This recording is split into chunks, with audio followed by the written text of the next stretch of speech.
Salve Maria, dia 1º de maio de 2021, sábado da quarta semana da Páscoa. E o evangelho de hoje encontra-se em São Mateus, no capítulo 13, nos versículos do 54 ao 58.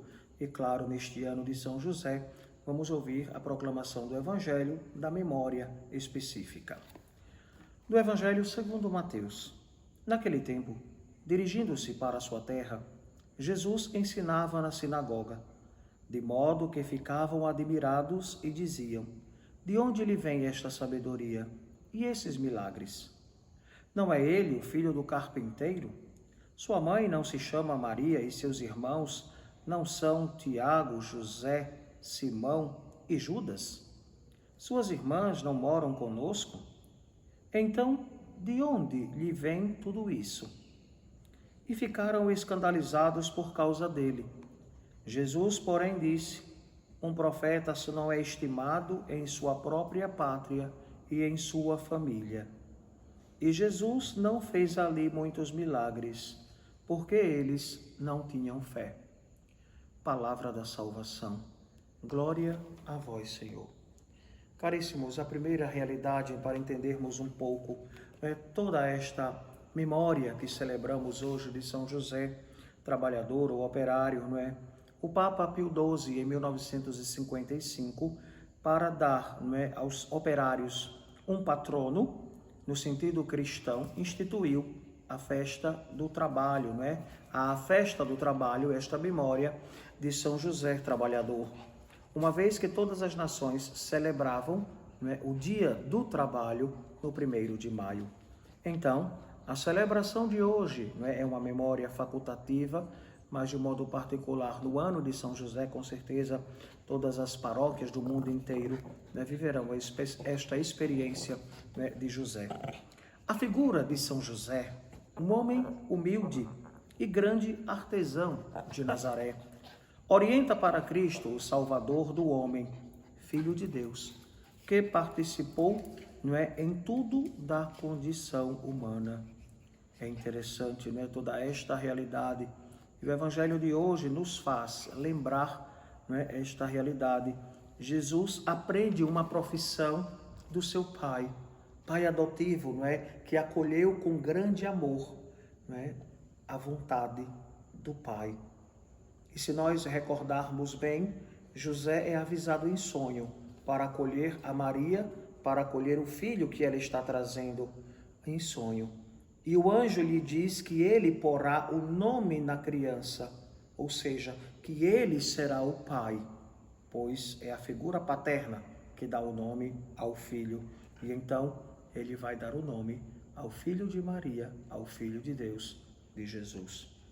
Também, a perícope de hoje nos fala algumas realidades, Nos diz, que as pessoas se escandalizavam, estavam na sinagoga, ouviam a Jesus, mas não acreditavam que Jesus fosse o Filho de Deus, porque eles conheciam a mãe de Jesus, conheciam José, que eles dizem aqui, ele não é o filho do carpinteiro, E fala ainda, os seus irmãos não são Tiago, José, Simão e Judas? E suas irmãs não moram conosco? Claro, aqui precisa entender, a realidade dos irmãos de Jesus. Na verdade, não existe. Maria não teve outros irmãos. Na Sagrada Escritura, o que nós percebemos é que a palavra para dizer a parentela, os parentes próximos, é uma palavra única. Por isso eram chamados de irmãos. E peca, por ignorância, aqueles que dizem que Maria teve outros filhos. Nossa Senhora permaneceu virgem antes, durante e após o parto. A virgindade de Maria, a Imaculada Conceição. Maria entregou-se totalmente à vontade de Deus.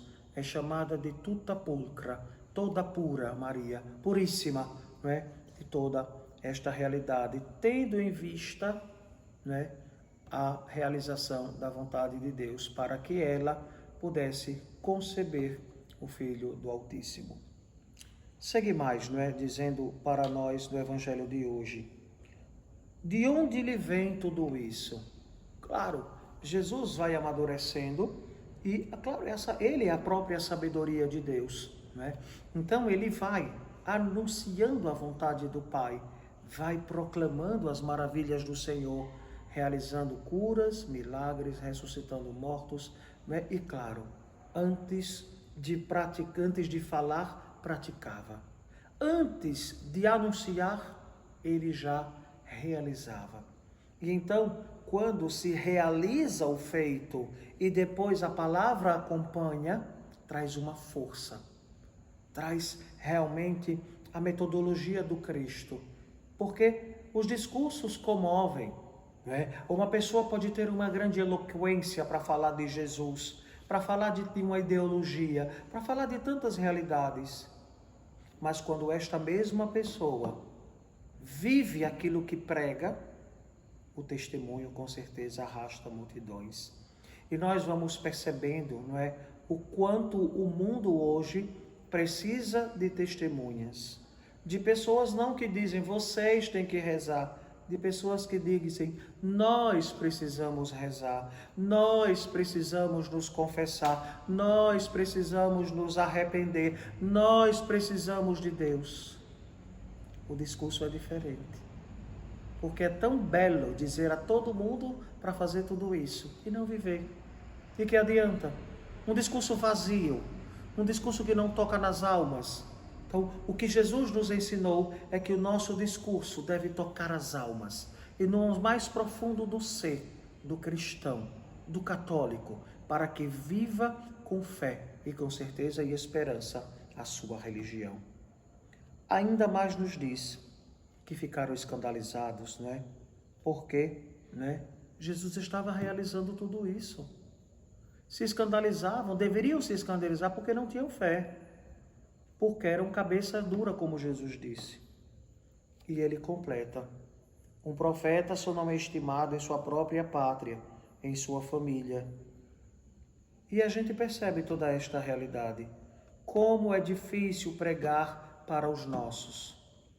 Nossos, quando eu digo para a família, como é difícil pregar para os amigos, como é difícil pregar na própria paróquia, onde muitas vezes as pessoas, não é, ficam, é meu pároco, já conheço, não é? Aquele é missionário nosso, a gente já conhece, né? Não dá tanto ouvidos. Um dia desse, falando na paróquia, eu dizia, né, que o padre Gilson, Frei Gilson, né, melhor dizendo, ele convidou os sacerdotes para também rezar o terço 4 da manhã. Claro, é interessante a experiência, com certeza, é bela também. Estar diante de Jesus e rezar o terço, o rosário, que são os 4 terços, 4 horas da manhã, com certeza. Mas nós diocesanos, aqueles que estão em paróquia, têm toda a vida paroquial para dar conta. E outra, não é? Se nós padres da nossa paróquia, no nosso mundinho pequeno, não é, fôssemos rezar 4 horas da manhã, qual público iria? Se nós tentássemos fazer na paróquia, quem chegaria para rezar? Não é? São, digamos, universos distintos. O que também a gente percebe, não é, a pregação do Frei Gilson, que é muito bela, muito forte, não é, que realmente tem levado muitas pessoas à conversão, mas também ele é uma figura midiática. Isso chama muito a atenção. E quem somos nós, pobres padres, não é, de um interior, de uma capela, de uma comunidade simples, não é? Então, claro que aquele que está na mídia chama muito a atenção e graças a Deus que as pessoas estão indo, não é? E ouvem e têm se convertido. Mas a nós nos resta este caminho árduo, degrau a degrau, em nossas comunidades, né? E é um esforço muito grande, com certeza, dele e de toda a comunidade para que ele possa agir do modo que age, não é? Então tem todo o aparato atrás.